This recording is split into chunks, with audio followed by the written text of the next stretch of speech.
Okay, so while I was gone, something came in the mail while I was out. I just got back and unboxed it and everything, and it is this. This is the.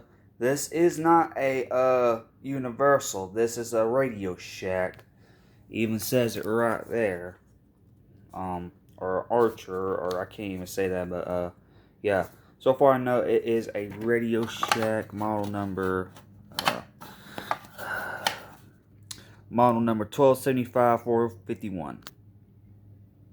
This is a really rare variant. This takes the 12.6 volt battery, and it's really in good shape. Glad to have it in my battery collection. And here's the box. Got it brand new. This is pretty rare.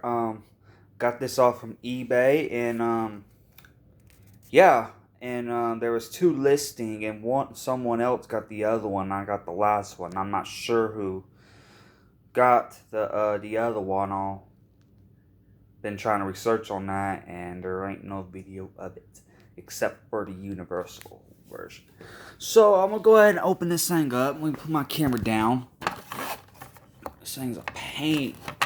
If any one of y'all has one of these Universal or Radio Shack smoke detectors, knowing the cover's a pain in the ass to open. Oh, there we go. Okay. Here's your sensor. Here's your Kobishi COB27, or your basic battery operated horn. Here's the inside. Nothing spectacular other than the battery connector. This thing has a problem.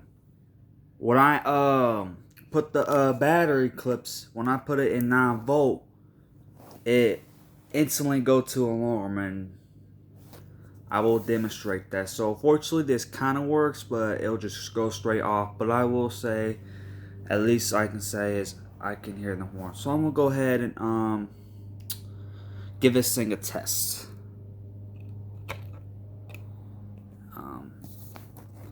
But kind of a little disappointing on that, but at the end of the day, it works, so it's fine. Here we go.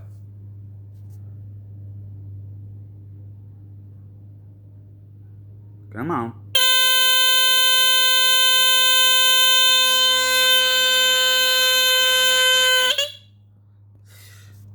So, yeah, I don't know what to do about that, but like I said, this is just my new Radio Shack smoke alarm.